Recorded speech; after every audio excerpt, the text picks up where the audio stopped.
एक प्राचीन गुरुकुल में सूर्यास्त हो रहा था। आंगन में लाल नारंगी किरणें फैली हुई थी।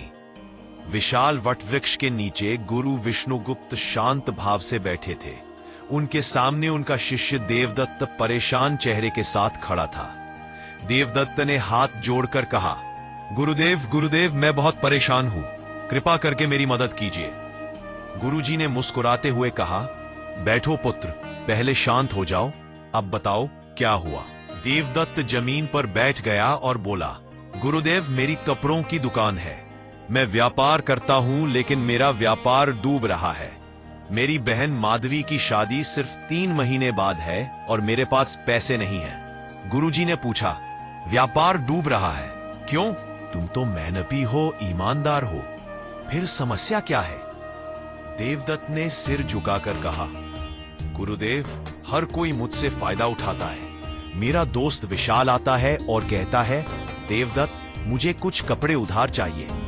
मैं दे देता हूं, फिर वो कभी पैसे लौटाता ही नहीं। मेरा पड़ोसी रामू कहता है, मुझे सस्ते में दे दो, मैं घाटे में भी बेच देता हूं। लोग कहते हैं, आज मेरे साथ चलो, दावत है। मैं अपना काम छोड़कर उनके साथ चला जाता हूं। गुरुजी ने गंभीर होकर पूछा, और तुम ऐसा क्यों करते हो पुत्र?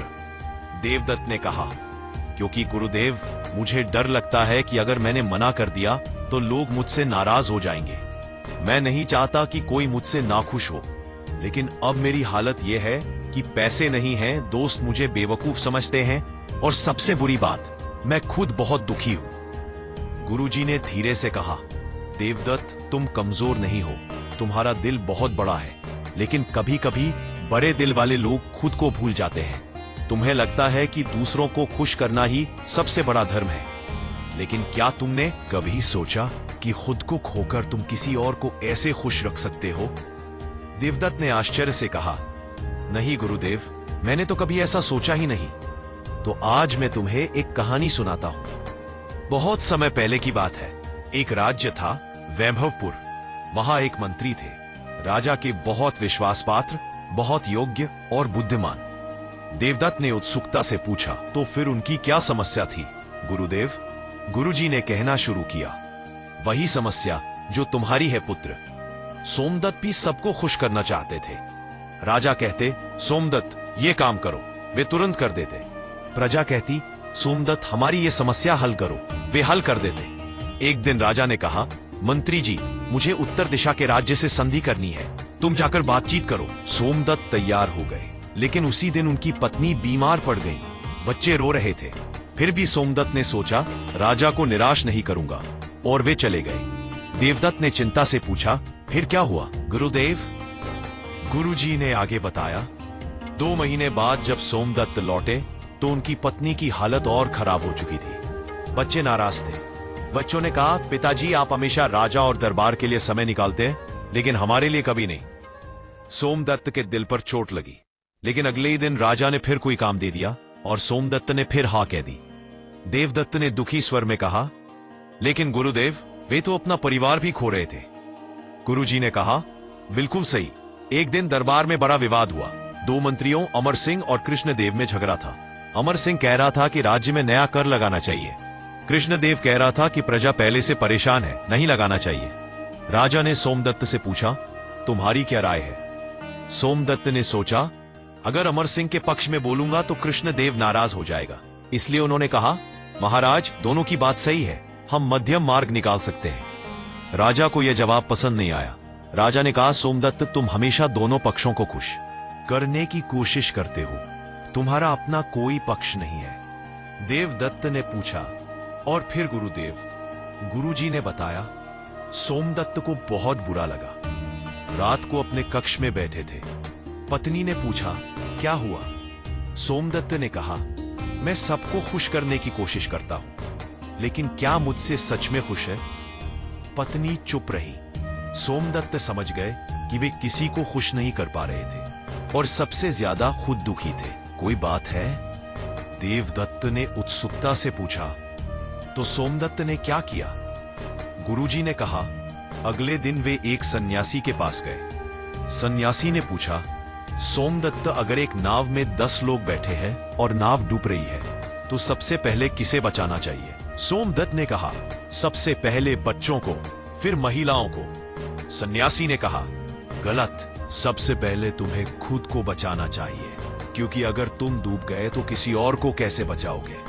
देवदत्त ने गहरी सांस लेकर कहा, यह बहुत गहरी बात है गुरुदेव। गुरुजी ने आगे कहा, सन्यासी ने सोमदत्त को 4 बातें सिखाई। पहली, अपने सिद्धांत तय करो और उन पर अटल रहो। दूसरी, नहीं कहना सीखो, यह स्वाभिमान की निशानी है। तीसरी, अपनी सीमाएं बनाओ। चौथी, अपना सम्मान करो। जो खुद का सम्मान करता है वही दूसरों से सम्मान पाता है। देवदत्त ने पूछा, और सोमदत्त ने ऐसा किया? गुरुजी ने मुस्कुराते हुए कहा, हां पुत्र। अगले दिन दरबार में फिर वही विवाद हुआ। राजा ने पूछा, तुम्हारी राय? इस बार सोमदत्त ने साफ कहा, महाराज, प्रजा पहले से परेशान है, नया कर लगाना गलत होगा। अमर सिंह नाराज हो गया, लेकिन सोमदत्त ने कहा, मैं किसी के खिलाफ नहीं हूं, मैं सत्य के पक्ष में हूं। राजा को यह जवाब बहुत पसंद आया। उन्होंने कहा, आज पहली बार तुमने अपनी राय रखी, यही तो मैं तुमसे चाहता था। उस दिन के बाद सोमदत्त ने जीवन बदल दिया। जब राजा कोई ऐसा काम देते जो परिवार के समय में बाधा डालता, तो वे कहते, महाराज, क्या यह काम कल हो सकता है? आज मुझे अपने परिवार के साथ समय बिताना है। धीरे धीरे राजा को यह रवैया पसंद आने लगा। कुछ दरबारी नाराज हुए, लेकिन सोमदत्ता को अब परवाह नहीं थी। उन्होंने समझ लिया था कि जो लोग सिर्फ इसलिए साथ है क्योंकि तुम उनकी हर बात मानते हो, वे सच्चे मित्र नहीं है। देवदत्त ने खुशी से कहा, गुरुदेव, यह कहानी तो मेरी कहानी जैसी है। गुरुजी ने कहा, हाँ पुत्र, अब मैं तुम्हें चाणक्य के कुछ सूत्र बताता हूं। चाणक्य कहते हैं, आत्मवान सर्वदा स्वतंत्र। जो अपने आप को जानता है वही स्वतंत्र है। जो सबको खुश करने की कोशिश करता है वह अपनी स्वतंत्रता खो देता है। दूसरा सूत्र, स्वयमेव स्वयं रक्षेत। अपनी रक्षा खुद करो, सबसे पहले अपना ध्यान रखो।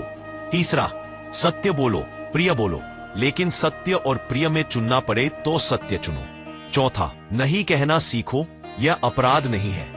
पांचवा, अपने सिद्धांत बनाओ, बिना सिद्धांत के व्यक्ति पानी के बुलबुले जैसा होता है। देवदत्त ने चिंता से कहा, गुरुदेव, लेकिन अगर मैं नहीं कहूंगा तो लोग मुझे स्वार्थी कहेंगे। गुरुजी ने हंसते हुए एक छोटी कहानी सुनाई। एक बार एक आदमी और उसका बेटा गधे को लेकर बाजार जा रहे थे। पहले दोनों पैदल चल रहे थे। लोगों ने कहा, कितने मूर्ख हैं। तो आदमी गधे पर बैठ गया। लोगों ने कहा, कितना निर्दयी पिता है। तो आदमी उतर गया और बेटे को बैठा दिया। लोगों ने कहा, कैसा बेटा है। तो दोनों गधे पर बैठ गए। लोगों ने कहा, बेचारे गधे पर कितना बोझ। अंत में उन्होंने गधे को कंधे पर उठा लिया। लोग हंसने लगे। देवदत्त हंस पड़ा और बोला, मैं समझ गया गुरुदेव, चाहे कुछ भी करो लोग कुछ ना कुछ कहेंगे ही। गुरुजी ने कहा, बिल्कुल सही, इसलिए जो तुम्हें सही लगे वही करो, अपने विवेक से जीवन जियो।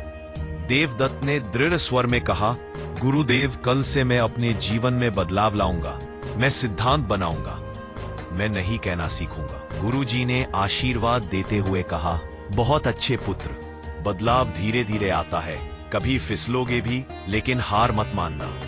और याद रखना, जब तुम नहीं कहना सीखोगे तो कुछ लोग तुम्हें छोड़कर चले जाएंगे।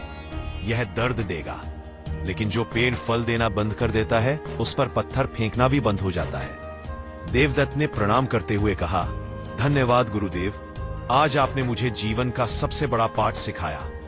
गुरुजी ने अंत में कहा, जाओ पुत्र, याद रखो, जो सबको खुश करने की कोशिश करता है वो सबसे पहले खुद को खो देता है। अपना सम्मान करो तो भी दूसरे तुम्हारा सम्मान करें। तो दोस्तों, यह थी आज की कहानी। सबको खुश करने की कोशिश में खुद को मत खोना। आशा है कि देवदत्त और सोमदत्त की यह कहानी आपके दिल को छू गई होगी और आपको भी कुछ नई सीख दी होगी। अब मैं आपसे सुनना चाहता हूं। पिछली कहानियों में आप लोगों ने इतने प्यारे प्यारे कमेंट्स किए हैं जिन्हें पढ़कर सच में मन खुश हो जाता है। कुछ लोग लिखते हैं कि उन्होंने पहली बार नहीं कहना सीखा और उनकी जिंदगी बदल गई। किसी ने बताया कि परिवार को पहले प्राथमिकता देने लगे तो रिश्ते और मजबूत हो गए। कोई कहता है कि अब फालतू के लोगों से दूरी बना ली और मानसिक शांति मिली। ये सब पढ़कर लगता है कि हमारा साथ सच में कुछ अच्छा कर रहा है। तो आज भी आपकी बारी है। कमेंट में जरूर बताइए, क्या आपने कभी किसी को नहीं कहने में हिचकिचाहट महसूस की है? क्या आपके साथ भी लोग आपकी अच्छाई का फायदा उठाते हैं? इस कहानी से आपको सबसे बड़ी कौन सी सीख मिली? क्या आप आज से अपने जीवन में कोई छोटा सा बदलाव लाने का फैसला कर रहे हैं? आपके एक कमेंट से किसी और की जिंदगी में बड़ा बदलाव आ सकता है। इसीलिए बेझिझक शेयर कीजिए अपना अनुभव। और हाँ, अगर ये कहानी आपको सच में पसंद आई हो तो बेशक बेचिए, अपने उन दोस्तों रिश्तेदारों को शेयर कीजिए जो अभी भी सबको खुश करने में खुद को खो रहे हैं। चैनल को सब्सक्राइब कर लीजिए और बेल आइकन दबा दीजिए ताकि अगली कहानी सबसे पहले आपको मिले। अगली कहानी बहुत खास होने वाली है, अहंकार का अंत। कैसे एक घमंडी राजा का अहंकार उसका सर्वनाश कर देता है और एक साधारण व्यक्ति विनम्रता से महान बन जाता है। वह कहानी भी आपको बहुत कुछ सिखाएगी। तो दोस्तों, मिलते हैं अगले वीडियो में एक नई कहानी के साथ, एक नई सीख के साथ। तब तक के लिए याद रखिए, अपने सिद्धांतों पर अटल रहो, अपना सम्मान करो और जो सही है वही करो। अपना ख्याल रखिए, खुद को पहले महत्व दीजिए और हमेशा मुस्कुराते रहिए। धन्यवाद दोस्तों, जय हिंद।